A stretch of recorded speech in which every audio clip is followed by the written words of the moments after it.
conversation on what we can learn from the recent government shutdown and the November 4th elections. I'm excited to welcome our terrific group of panelists, all of whom participated in the Miller Center's 2025 conference on the American presidency just a couple months ago. The themes we explored during that conference and the ongoing conversations since the conference all connect to today's discussion, particularly how we think about the president and Congress, how congressional dysfunction contributes to growing use of presidential power, and the current state of government performance and public attitudes toward government. Today's panels include, in alphabetical order, Dan Meyer, who served as Chief of Staff for two Speakers of the House, Kevin McCarthy and Newt Gingrich, and also has served as Assistant to the President for Legislative Affairs for President George W. Bush. He's currently on the Miller Center Governing Council.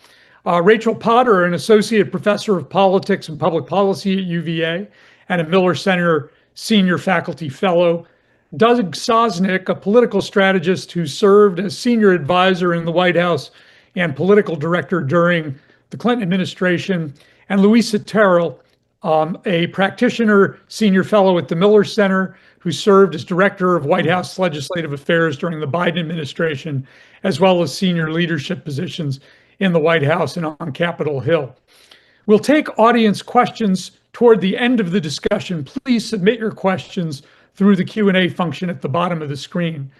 So let's get started. I want to start by framing the conversation around both the election and the government shutdown by conventional wisdom.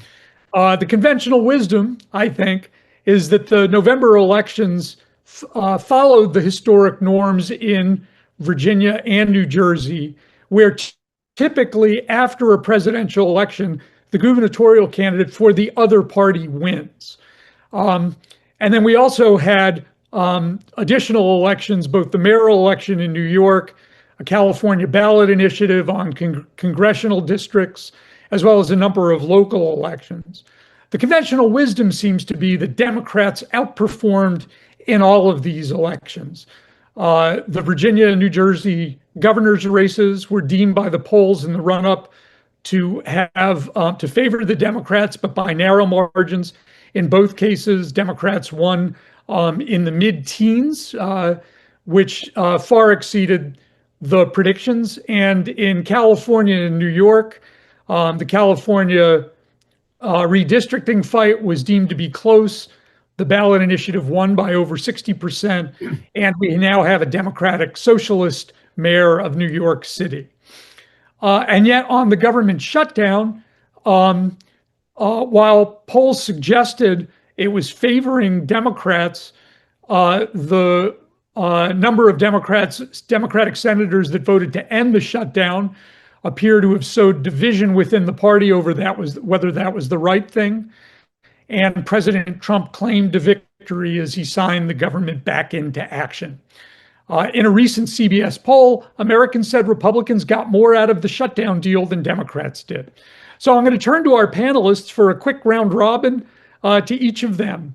Is the conventional wisdom right about the elections, or at least my telling about it? And is the conventional wisdom right around the government shutdown? I'll call on whoever really wants to take it first, but I'll start cold calling if nobody jumps in.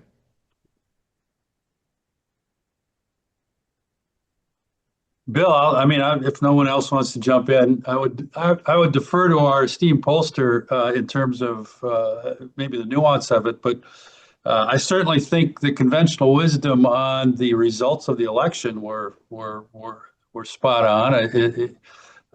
It was not a good night for Republicans. It was a very good night for Democrats, and I do think the shutdown contributed to that, and just a frustration of with dysfunction in government. In terms of this, who won or lost the shutdown, I think some of the measurement of that is based on expectations from previous shutdowns, which is, in the past, the party that's gotten blamed for the shutdown is the one who took the spending bill, continuing spending at the current levels, taking it hostage to try to get something else done. In this case, it was the Democrats, much as the Republicans had done 12 years ago when Senator Cruz led the effort to try to repeal Obamacare on a spending bill that had nothing to do with Obamacare, and that was the dynamic here. And so Republicans entered that fight saying, well, we can just hold pat because we're the ones who want just a clean spending bill, and the Democrats want to add something to it. And from that standpoint, they won because that was the result largely with the commitment to a vote in the Senate. But I defer to Doug. The public opinion seems to be mixed on that, and I think in the long run, neither party really benefits from the shutdown, and Congress as a whole takes a hit because it just emphasizes the dysfunction all the more. And I think you see numbers for Congress specifically will go down. And frankly, Republicans are in control of the House, the Senate, and the White House. So even though the shutdown was a result of Democrats opposing the spending bill, the Republicans are taking the hit to some degree because it was expected. They're expected to govern. They're in charge. I largely agree with Dan. I would say in general, first of all, the most significant thing out of the elections in 2025 was the fact that Democrats could demonstrate we can win elections. And I think it did kind of help push past the narrative of the 2024 election. Having said that, I don't think the results were that significant and means that much. I mean, first of all, it's off year elections. It trends towards the out party. These states had, disproportionately higher percentage of voters who are college educated, which is really now the diploma divides our politics. I think the Republicans, particularly in Virginia, ran a really weak slate of candidates. I do think it could marginally foreshadow a little bit about 26, only to the extent about which party has more energy for voting, but I wouldn't read too much into the results. And it certainly doesn't tell you anything about 28. And in regards to the shutdown, just building off of what Dan said, first of all, it's incomplete because we're going to be back at it again at the end of January. While I think, there's a conventional wisdom which happens to be true, I think the Republicans, at least, in the last round tactically got an advantage. You can make the argument, the issue of healthcare is now front and center. Republicans have never had a solution for healthcare, and there's nothing they're going to talk about in healthcare that's not going to introduce the issue of abortion, which is all bad for them. So I think we don't know. But the last thing I'll say, Dan, you may remember this. I mean, with the exception of the 95, 96 shutdown, the shutdowns normally don't really have a big impact in the election. And I think it did in 95 and 96, but only because you had a sitting president running for re-election and you had the Senate leader on the other side of the table on the shutdown.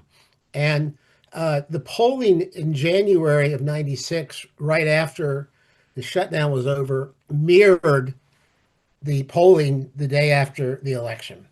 And Dan, you might not be surprised to hear this, but I was on Newt's podcast and we got in an argument about whether or not basically he cost Dole the election in 96 by going for the shutdown, which you might not be surprised to hear he disagreed with completely.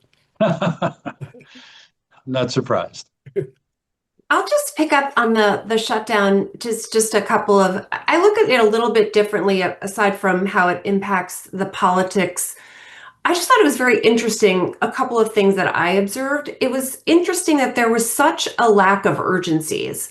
And by that, I mean, I've been in White Houses where you're either on the cusp of a shutdown or otherwise, and there's sort of this scramble, right, to end it as soon as possible. And in some respects, this shutdown wasn't about ending it, right? It was about positioning, it was about messaging, it was about keeping the caucus together, and pushed it in a way to get it to the 40-day mark that I thought was different in some ways than you've seen in past. And I think there are reasons for that, but I think that was unusual. The other thing that I thought, and adjacent to that, is, again, when you're in a White House and you're sort of preparing yourself, or you're on the other side, you're starting a parade of horribles, right?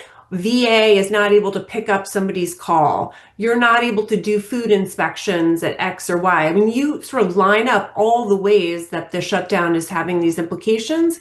Here, that didn't really occur. And I think part of that is, again, no one cared as much that the government was not up and running in every corner of the country, right? And I think, Chris Liu did a job about talking about how you were able to kind of maneuver around essential functionings. But in my mind, that's not necessarily all the driver here, right? I think this is a reflection of what the American public thinks about the federal government and how it works and doesn't work. And I think the White House took a very strong advantage of that, understanding that public sentiment there. And I think that the Democrats, we would have come in again of all the ways that it's bad that the government's not open. They didn't really do that. I think they understand that defending an institution that no one likes and that's not working for most people was not going to be a winning strategy. So I think you saw a real break in the ways in which in the past we sort of characterized a shutdown. And I think part of that was interesting, I think, in Abigail Spanberger's race, right? Like, it was an open question, and a lot of the back and forth, Dan will appreciate this, and like talking to Democratic leadership was this monitoring very closely, like how this was playing in Spanberger's race. And the moment that it became super hot for her, that was going to be very influential in how at least House Democratic leadership were thinking. And that didn't happen. So I think those sort of two notable pieces that drive where the shutdown is. And honestly, you had a practice round. March was a disaster for Democrats, right? And so they had the benefit here of like, oh, we know what not to do. And I would say, like, when I look at it, and I try to be clear-eyed about my biases, I'm going to give the Democrats some good marks here. I think it is not easy to keep them to do this for 40 days. If you think this was against every bone in the body of half of those Democratic senators up there, who this is just not how they operate, and to keep them for as long as they did, I think was good. I think there was good message discipline across. I've been in White Houses where you're fighting with your Democratic caucus on the House between frontliners and blue dogs and progressive members who may have differing views about this. And they really kept this together for a long time. So in my mind, that is, as Doug said, is just sort of like a good rah-rah moment that the team could kind of keep it together. The dismount I have certainly quibbles with the way that the dismount happened. And to me, part of that is the lasting implication of the dismount sort of goes into Doug's world, which is, to me, this accentuates the generational change. And if I look at the midterms and I look at even the presidential, if you are a young candidate, like, sign me up. Part of this around sort of looking for younger leaders, where are they driving us, who the oldsters feel really out of step, I think that is part of gets compounded, and is really interesting to me to see how that manifests itself both in the workings of Congress and then electorally. Mm-hmm. They didn't stick the landing because for one audience wants to keep government going because they believe in government, and one is just angry and they want real change. So Rachel, what did you see? How does it match with the conventional wisdom? And maybe take the conversation forward is, what did we learn about governing from this? Yeah, well, I'll just agree with everything everybody else has already said, and add a sort of a comment on the election, which is that off-cycle elections are considered low turnout elections, right? That's our expectation. And these were high turnout elections. In New York City, it was the highest turnout for a mayoral election. In Virginia, it was the highest in a non-presidential election. And so those are surprising. In terms of like the conventional wisdom about a government shutdown, these are considered politically costly conventionally.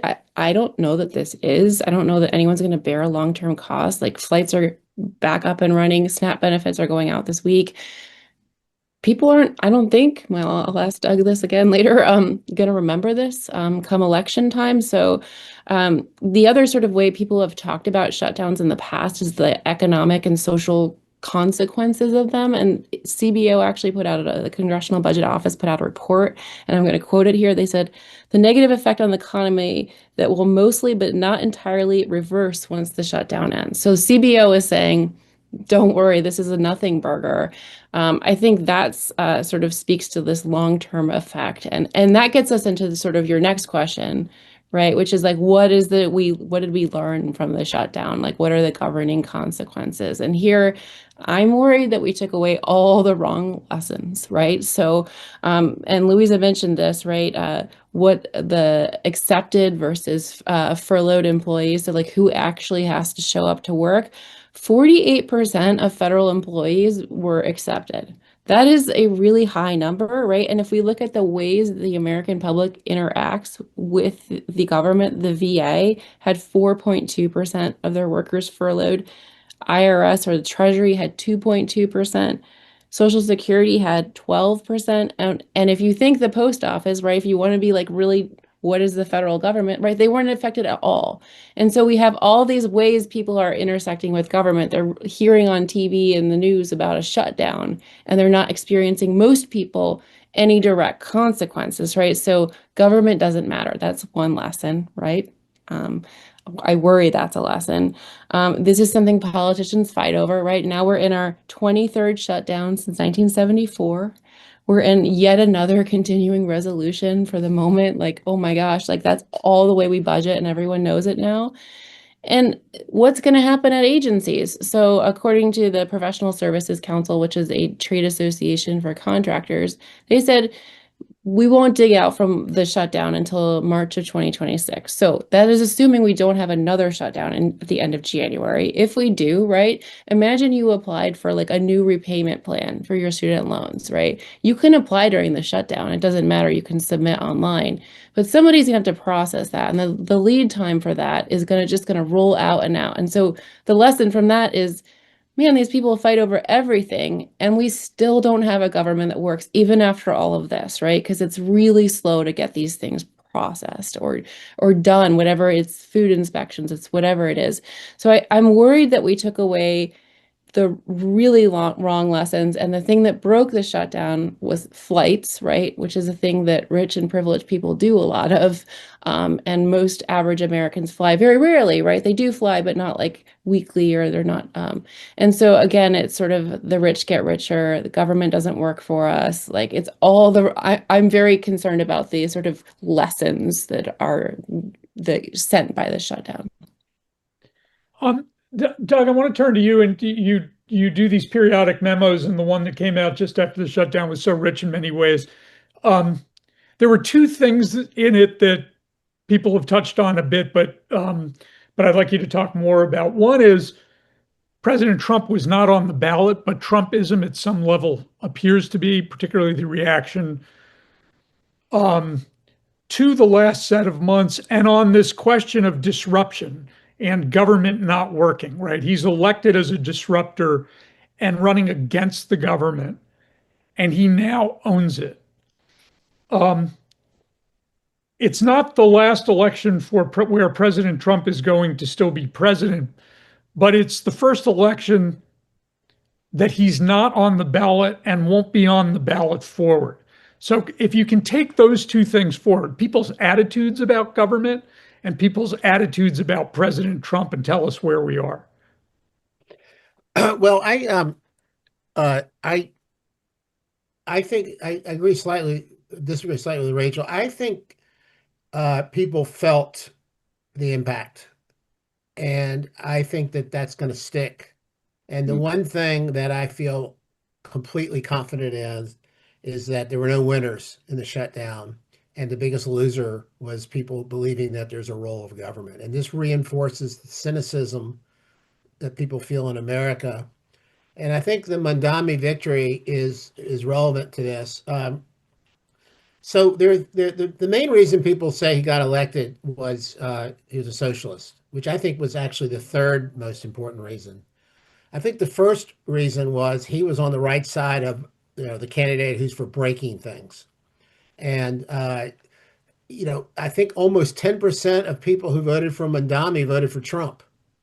So this is a byproduct of the sense that everything's broken, nothing works. I'm for the person going in there that's going to break it. That was part of Trump's appeal when he ran.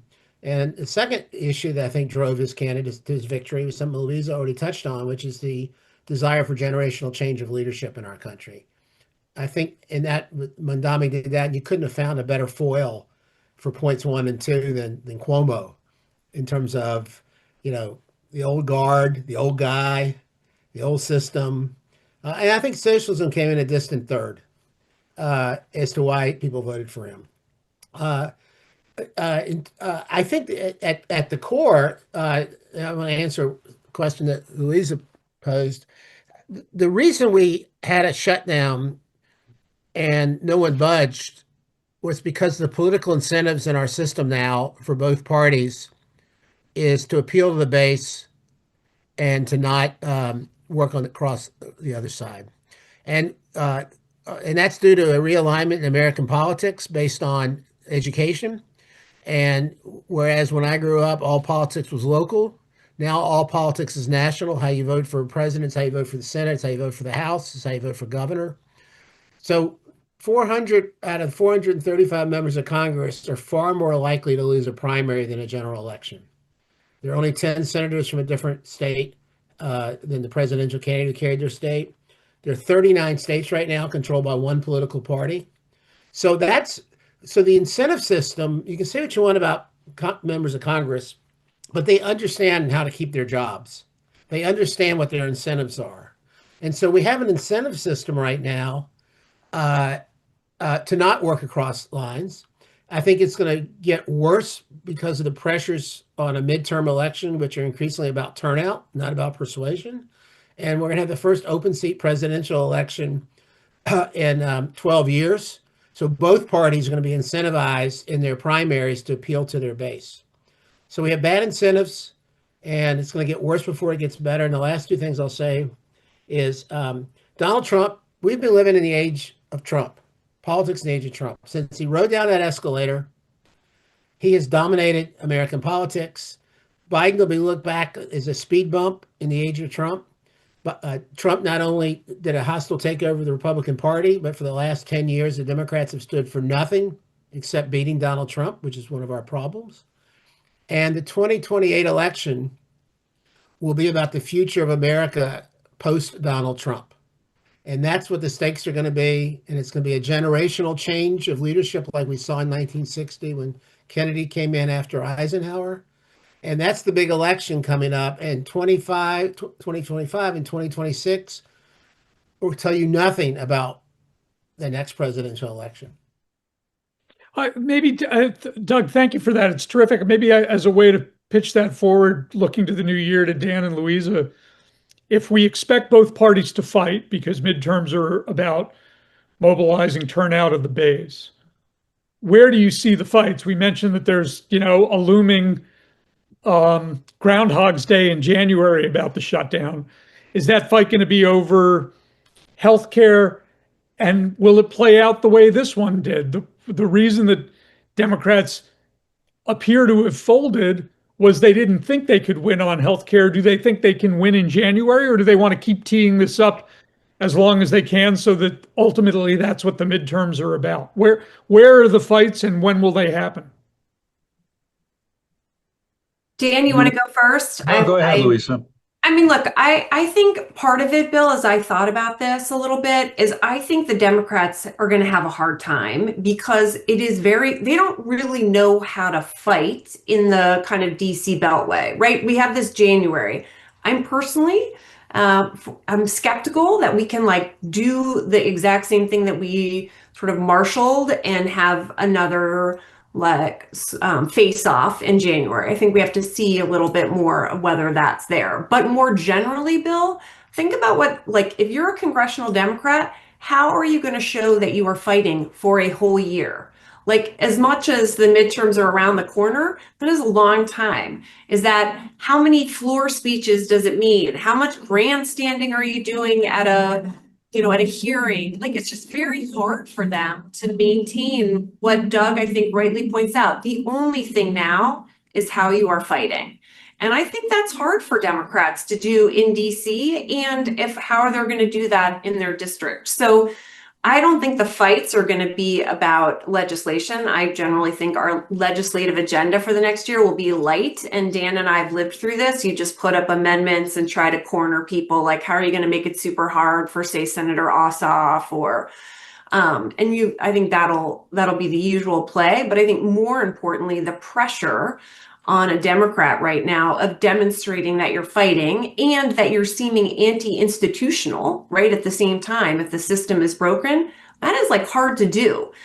So God bless, we're going to see, Cory Booker's going to go down and speak for 48 hours or 50 hours. You know what I mean? Like, what do you have to do here to be in that fighting posture? I think is going to be hard for Democrats. So, Dan, maybe one way to pivot off Louisa is it going to be as hard for Republicans to defend government as it is for Democrats to run against government? Well, Republicans have never been big on defending government, and but it's interesting. I mean, as I'm listening to Lisa, and something Rachel said, I wrote down and got my attention, which the November 2025 election was a high turnout election. That should scare some Republicans because since the realignment has taken place, the lower propensity midterm voters are now Republican, and so Republicans have to be a little cautious and uneasy, and maybe a little nervous about that. And so their instinct, they were the original fighters, and there's nothing to prove you're fighting. Any better example you're fighting than shutting down the government, but that didn't, in terms of the post-shutdown numbers, that may not be a good long-term play. Doug was talking about the 95-96 shutdown. One of the takeaways from that shutdown, which was initiated by the Gingrich Republicans, without a doubt, and then largely got settled with them taking the blame, was Speaker Gingrich said to his whole team, his whole caucus, we need to get some things done to prove that we can govern before the 96 election. And it wouldn't be bad advice this time as well for the Trump White House and the congressional Republicans to get together and try to figure out how to put some wins on the board, so that they can show that government can function when they're in charge. The one aspect of this we haven't talked about that I worry about is if we get into January and the Democrats just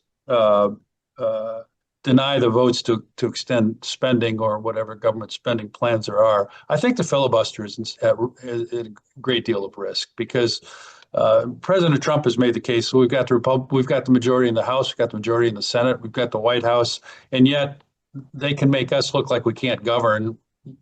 We've got a way to fix that. And I've even heard moderate Republicans say that's a pretty persuasive argument right now. If we have a replay of what just happened, Bill, when January comes around. I'm sorry, Bill. I don't think that the Republicans' issue problem is defending governing or that. The issue that they're going to face next November is the state of America and how people feel since they've been in charge. And while we've gone through a complete political revolution in our country, everything is different now. One thing that hasn't changed is what motivates people when they vote. And it's about their economic security, how they feel about where they are, and their expectations for the future. And that is singularly the yardstick that the Republicans will be measured next November, not by government defending, they passed this, they did that.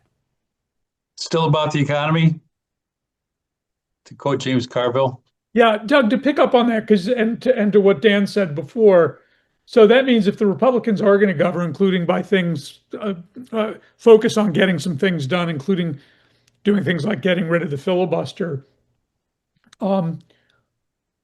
that suggests delivering on economic issues, affordability, and all of that. And I guess the question both to you and to Dan is, how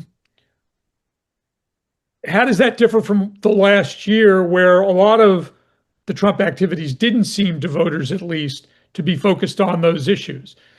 One could make the case that immigration is an economic issue, but it didn't play out. All the things that the Trump administration did on immigration didn't appear to translate in support at the polls.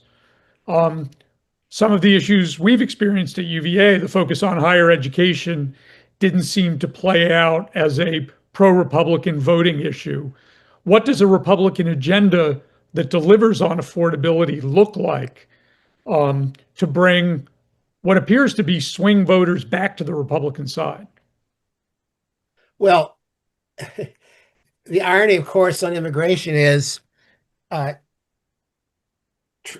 there's a general thing about Trump, which are people a lot of more people than Democrats should acknowledge. There are a lot of people in this country that think that Trump is right on these issues. He was right on immigration in the last election. He was right about China. He was right about NATO paying their fair share. The problem Trump is having is that people disagree with how he's going about implementing it. Now, in the case of immigration, he's a victim of his own success. The border's largely sealed. It's less of an issue now, except for people being offended by watching TV every night what these ICE crowds are doing. He's driving his numbers with Hispanics down lower now than what he got in 2016. But immigration now is not in the top 5 of an issue concern for people. And what I think Dan and Louisa have I think, Rachel, you were in government too. I mean, being in government, you have an appreciation for how hard it is to govern, how much easier it is to do politics. And ultimately, the single best thing you can do politically if you're in government is do a good job of delivering for the American people. And it's hard, and it takes a long time. And I believe that Trump's policies, particularly on tariffs, have had a negative impact on people's economically. And I believe, by the way, that there's a long, nasty tail of the government cuts that Trump has done that people are going to increasingly feel. And it's going to have an impact. And Dan alluded to the fact that we now have a realignment in American politics in which non-college voters, 60% of the country, are now the base of the Republican Party. Those people are most dependent of any group in our country on government services and government funding. And I think you're going to see a long tail of impact for people that's going to really hurt the Republicans. I would just also, can I just, and I guess this is a little bit of I'm taking over your role, Bill. I'm asking a question a little bit. I think it's interesting that in some ways, I think 2 things. One, President Trump doesn't necessarily demonstrate that he's particularly interested in Congress, right? In some ways, from an outsider's view, he got what he wanted from them, which was this tax bill. And by and large, he's pretty uninterested in some sort of big legislative agenda. I take the point that he's now understands some affordability issues, and he really governs in what I kind of say this one-off way, right? He's like a deal maker. So he's going to come in and he has, and I'm just using examples, Bristol Myers Squibb's going to come in and going to give some price cut on a drug. And we're going to see this sort of one-off where he likes to bring in different parts of the economy and see if he can cut a deal or looks like a deal, and then uses his very powerful bully pulpit to argue that that is a way in which he is driving down costs. Because there's nothing legislatively, ultimately, that he can do, I think, in this period of time, which would have a demonstrable effect on the affordability issues of particularly the constituency that Doug is talking about. What I think is interesting, will that be enough? Like, if he is really dedicated to this and does what which I think he is quite good at doing, is this one-off sort of deal making, does that have any, is that a pathway of some sort of limited success? But 2, when you do it like that, your fellow Republicans have nothing to do with it. Like, can your Republicans go out and sell something that, like, yeah, the president came in and weight loss drugs are $150 and not $500, and that's a Republican win for all of us, and make the case that they should continue to be in office? So I think I just look at these affordability issues around what Trump can do sort of personally. Again, how can it be communicated, and can Republicans take credit? Or maybe all of you will say that I am totally off base and there is another strategy and tactics at play that I'm missing. Well, and what does a Republican strategy and tactics on affordability look like? Well, and can I throw in healthcare subsidies, because I want to hear the answer and how that played in the election and to all of this discussion as well. Well, I think those are all very good questions. I'm not sure I have ready answers. The Republicans passed the reconciliation bill last year, and it's certainly an approach that's been taken in the past if you're the congressional Republicans, is to take some of that and try to do it over again in pieces, piecemeal what you did in a large package the last time, and try to do what Luis is talking about, is to say it's had some impact. I don't know how the healthcare is going to play out, because there's a split on the Republican side on how to approach it. They held firm with respect to the last shutdown, largely because of the history of shutdowns, in my judgment. But I think there is some interest in trying to resolve that and to make some changes. But there are a lot of landmines as well. Doug mentioned the abortion issue and others that will make that very, very difficult. But again, I go back to post 95 shutdown, where Gingrich made the determination that they had to get some things done, just to show that Republicans being in charge, they could do that. And so I think it is going to be more of what Luisa talked about. It's the menu approach. I will say it is challenging for congressional Republicans, because President Trump does tend to do things unilaterally. He's not on the ballot. And I think he realizes this time more than he did in 2018 that his life becomes quite miserable if they lose the House. It's going to be investigation after investigation, and I was told he had people telling him it didn't really matter in 2018, and I think they learned that lesson the hard way. So I think he will be invested in trying to hold the House for Republicans, but they just, in my judgment, they need to come up with some examples. They don't have to be big examples, but just examples of things they can sell, that they're addressing the real problems that we were just talking about, that need some attention. Well, Doug, quickly, the calculus in American politics right now in terms of selling is more about selling the people who support you to vote. It's less about selling these imaginary undecided voters. And so that's what's driving a lot of our politics. I would just say 3 quick points about Trump. First is he's now firmly in where second-term presidents are, which is they're bored by small board domestic politics. They're much more interested in getting on the plane and going around the world and getting gold trinkets. And he's traveled to more countries since July than he has states. He doesn't do rallies anymore. And he feels bored by this, tedious domestic politics. The second thing is, I'll give Trump credit. He doesn't fake it. He's completely about Trump. And, after the 25 elections, and they asked him about what happened, and he said, well, I think one of the reasons the commentators say that the Republicans did badly was because I wasn't on the ballot. And he seemed quite pleased about that. And then the third and last thing is, we 3 of us have done this. It's different when you staff and work on a campaign than you staff and work in government. And he's running the White House like it's a campaign. He's trying to win every news cycle. He operates like a day trader. He has no core other than winning the cycle. And I say sort of a differentiation between campaigns and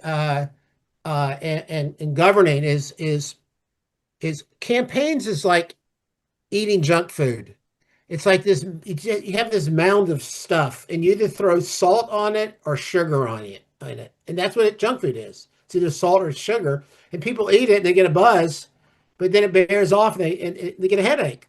And governing is serving nourishing foods that last over a long time. And he is living off of junk food.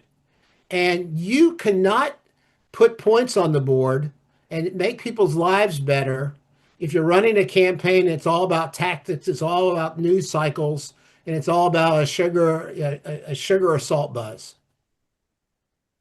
It's going to be hard to lose that image Doug, let me ask you all a quick question before turning to audience questions. Just looking out over the course of next year, we've been talking about the politics, but there are policy and political implications. Louisa, I love to talk about the Biden presidency as defying the odds. Usually the LBJ, the master of the Senate, said you get 1 year before the Congress, starts thinking about their own reelection and stops thinking about you in order to legislate. And President Biden was getting bipartisan legislation deep into the middle of his second summer. Is there any glimmer for hope for anything bipartisan in the next year? There are huge pressing challenges out there, domestic ones, foreign ones. Are we likely to see anything pop up that both Democrats and Republicans can agree to?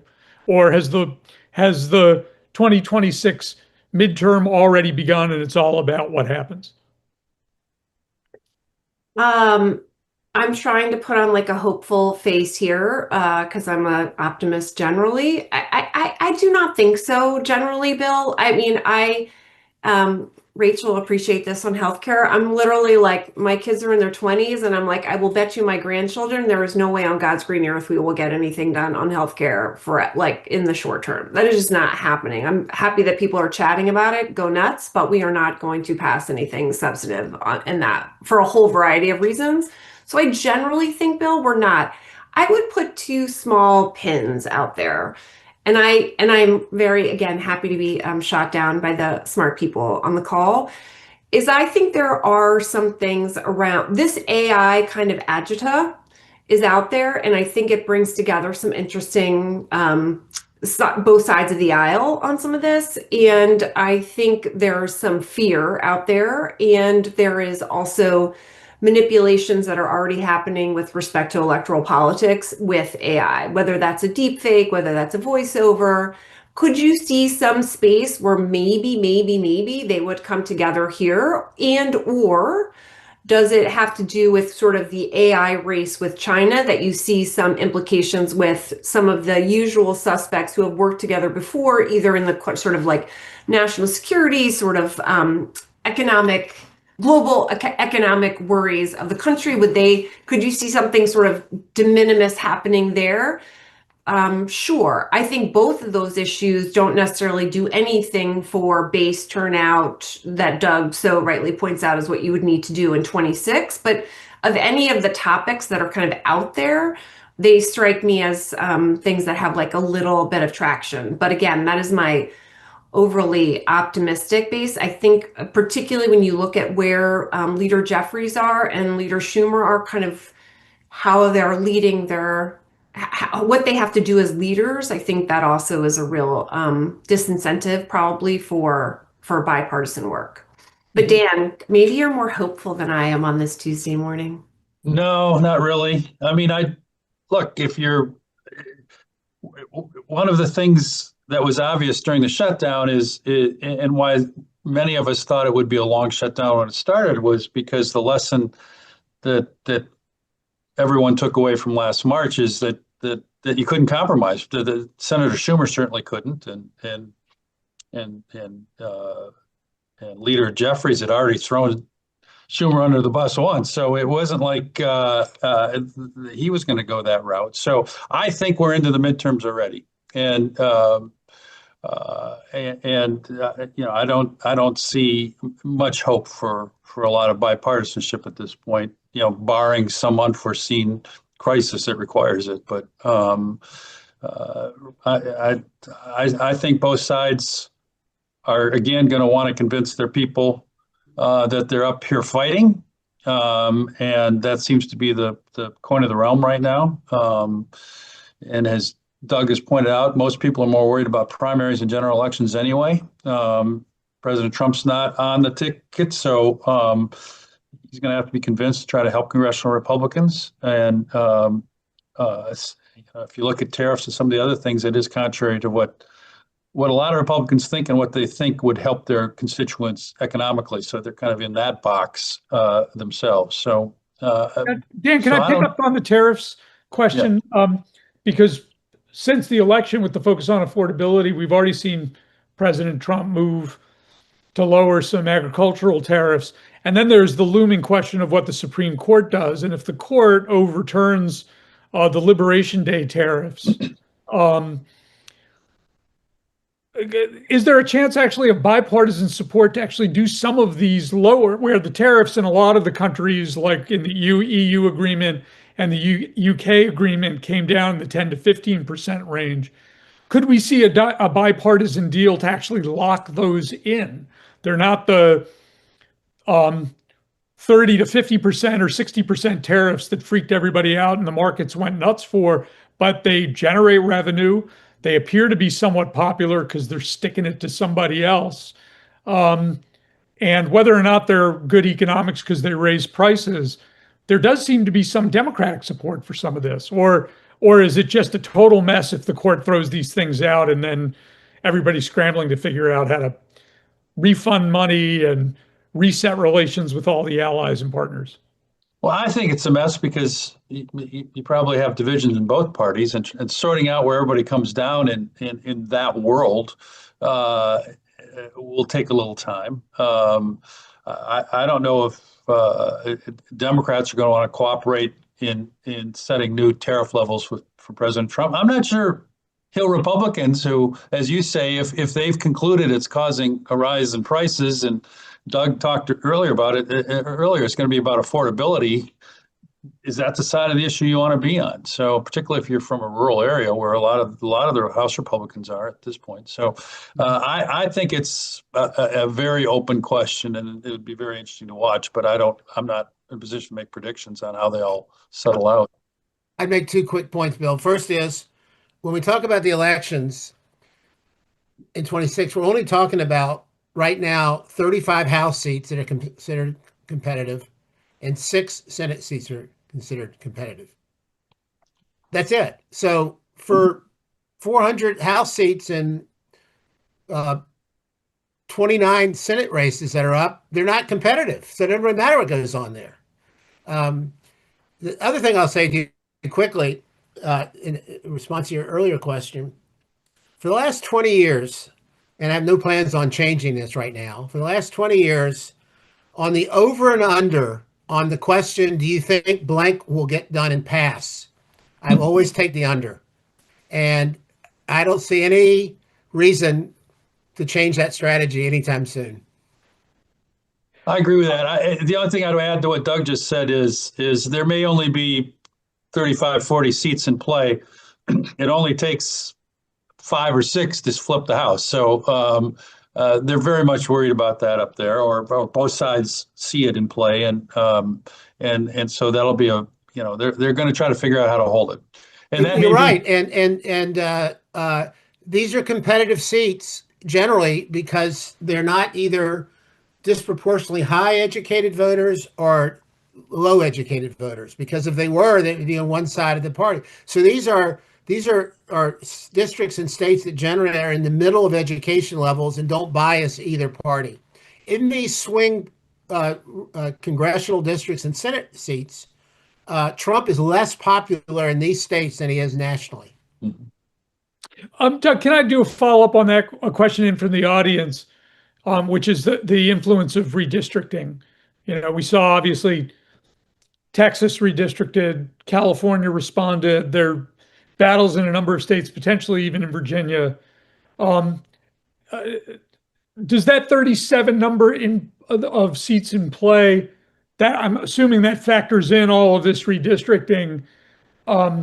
I've seen references that actually redistricting might be the curse that people wished for, right? That be careful what you wish for as a curse, because it actually thins out some previously fatter districts on behalf of Republicans or Democrats. I don't know. What do you have a take on the influence of redistricting on the 26 midterms? Yeah, I think I look at it in 3 ways. The first is this mid-decade redistricting is yet another manifestation of our politics in which you're incentivized to be an extreme. This is just one more manifestation of that. Secondly, just for your audience, when I talk about the number of competitive districts or states, I use Charlie Cook and his website. And that's where it's a third party. I think everyone considers it with Larry Sabato to be the sort of two best places to go. If you track what they've been doing, we have fewer competitive districts now than we had before these mid-decade redistricting going on. So it's thinned the herd of competitive seats. The last thing I'll say, if there's one thing I've learned in all my years of politics, and I am clearly the oldest person on this call, what I believe more than anything else about politics is the law of unintended consequences. Once you're in Washington and you're doing politics and you're scheming to do this and scheming to do that, often the opposite happens. And it's possible next year. The Democrats, I think, are really well poised to do well next year, but it's not going to be nearly as well. It's not going to be nearly as successful as it was, for instance, when Speaker Gingrich took office after the '94 midterms. Clinton had a 46% job approval on election day in 1994. The Democrats lost control of the Congress for the first time since the early 1950s. And Republicans, you guys picked up over 50 House seats. Trump's job approval right now is about 8 points lower than Clinton's. So if you extrapolate that out, you'd think Democrats will win 75 or 80 districts. Well, there's no way in the world they are because of how these lines are drawn now. But if you have a blue wave next November, which I think I'm more optimistic as a Democrat now than I've ever been that we're going to have a really great 2026. But I'm quite pessimistic on our ability to realize the kinds of gains that we should get because of the way that American politics now has been sorted out by education and all the rest. But I think it's possible in a blue wave election that the redistricting that the Republicans are doing in Texas and other places could have a law of unintended consequences, which they are slicing the ham so thin now to try to get more districts that if you get caught in these occasional wave elections, they actually are creating more vulnerability for some of their members in these new districts. Really terrific. Okay, we've got about 7 minutes left. Another question from the audience that picks up on one of the things you just mentioned, Doug. Due to the political incentives for members of Congress to fight each other rather than reach across the aisle, can we expect an ongoing cycle of more and longer shutdowns? And what would it take to fix it?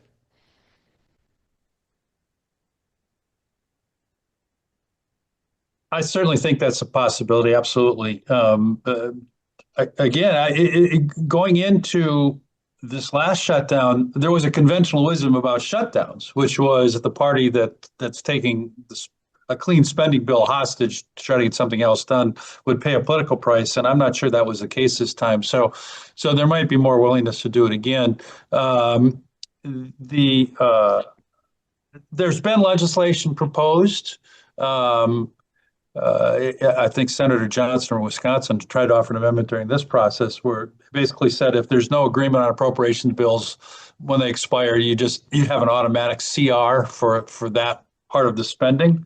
I don't think it's out of the question that could get passed at some point, although that creates its own perverse incentives because people who, you may find it more attractive as a member of Congress to block the new spending bill then because the spending levels or the spending anomalies or whatever they might be, maybe more to your preference for in the old bill than might come out of a new bill. So that's by no means a slam dunk, but it's a possibility, I suspect. But yeah, I think the prospect of more and future shutdowns.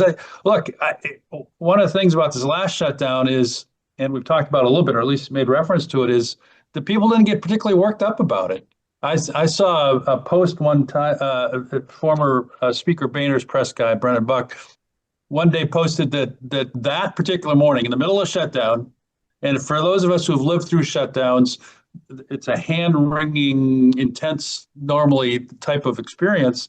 That particular morning, there was not a story in either the Washington Post or the New York Times about the shutdown, which I found very enlightening. That it was a different shutdown. People were paying attention, but not as intensely as they had in previous ones. So we could normalize it, absolutely. Well, Louisa referred earlier, Louisa, I want to bring you in. You referred earlier to Chris Liu, who posted on our Substack the idea that um, the shutdowns feel less significant because we've in theory cordoned off big parts of the government that are exempted from being shut down. So it's not a full shutdown. It's like a partial it's a mini shutdown. There's a lot more panic around the debt ceiling, lifting the debt ceiling, because that could potentially shut down the whole US economy. So I'm just curious to get your take, Louise, on whether or not we should be fixing what gets shut down. Should we be threatening to shut down the whole thing and then we won't go there? I mean, I think I've never found myself in this position before, but I think I'm agreeing with Senator, who would you say it was, Ron Johnson, who like shutdowns are dumb. And I don't think we should amend who's deemed essential or how it works, and therefore we're mitigating the damage, the real life damage, right? I mean, we're also lucky, presumably, that we're not counting our pennies such that we know we can pay our bills at the end of the month. There are whole swaths of people like that we all care about and work with all the time in government who are not in that situation. So I'm not like a fan of this, no matter how much you sort of could design it. I mean, look, I think Dan's point and what I said at the onset of the conversation is like, no, it wasn't reported, right? This is just not where people's heads are at. They don't care. My 22-year-old does not care that this was going on. And I think that's a problem. Now, to me, the question is, do they do this over again in January? I think there's going to be a lot of pressure on them to do, like on leadership to do this, because when you're in the minority like we are right now, there's just like no avenue. And quite honestly, like I put some of this around our party and not having a real lack of like innovation and out of the box thinking about how to like talk about the things we care about, holding Trump accountable. Like we are really stuck in some ways in a lot of the same like ground, sort of dirt roads that we've been on for a long time about how to do that. And in the absence of that, now I'm not suggesting that all of a sudden Washington, D.C. gets like wacky and crazy, but I'm just saying that there's not a lot out there. So I think the pressure is going to be on them to do it again. I just worry that, someone like a John Ossoff is going to be like, wow, I got to go through this again. So I wonder whether they're going to be able to like marshal all the resources to do it again, whether that's kind of the tool. But I do think it's, they're going to have to figure out some ways to like kick and scream around what the president's doing. I'll just add Yeah, that. Rachel, I was going to bring you in, please. I was just going to say the problem isn't shutdowns, it's continuing resolutions. The fact that we pass only basically omnibus appropriations bills, it feels like, that we have debt ceiling issues repeatedly, right? The whole process is broken. So the only way, I think, to get us out of this kind of repeated game is to change the game. And so this is like, do we get to default CRs as our next move? Do we go to multi-year appropriations? Is there other budget reforms that we could have a better process to allocate federal money that doesn't involve partisan bickering? I mean, it feels like pie in the sky to even say that out loud, but we do need to have a way to fund our government that's functional. Otherwise, government doesn't work. I think, yeah, if I Doug. can say quickly, I think part of it is that people have so low expectations now about everything that, of course, our government will shut down. They're incompetent. But our at the bottom and the core, and a lot of what, Bill, you guys have been working on at the Miller Center, we're never really going to change our current situation until we change the incentives in our political system, where people are incentivized to get things done and work across party lines. And I'm confident of probably two things here. One is we are going to change, and we are going to do that. What I'm not confident about is whether I'm going to be around to see it, because it's going to take a while, but it's going to happen because we currently have the government in this country that we deserve. And unless and until the country gets fed up enough to do something about it, these guys aren't going to change. But they are going to get fed up for a couple of reasons. One, they're going to get fed up because at some point they can't take it anymore. But the other is we're going to have a generational change in our country. And as the old people like my generation who drove the country off the road, squandered everything that we were given, when these young people take over under 45, both Democrat and Republicans, they think everyone sucks. And they also understand that if they don't focus and take care of their problems because they grew up in an environment where no one else did, that they're going to get more of the same. So I'm actually confident that we are going to be able to change the incentive system in our country, but I think it's going to take quite a while. Well, on that hopeful note, and I'm going to take it as a hopeful note, partly because I'm not going to listen to the quite a while, but in particular, thanking all four of you. You've been part of a great series of conversations with us, and we're so grateful for that, of how to focus on those incentives and get them better. I'm not sure it's going to happen tomorrow or in the next couple of years, but I do really feel like this kind of change is coming. And so delighted and lucky to have the four of you along the ride with us at the Miller Center steering that effort. So thanks to our audience out there for your terrific questions and for being part of our community. And with that, we'll see you soon. Take care all. Bye. Thank you.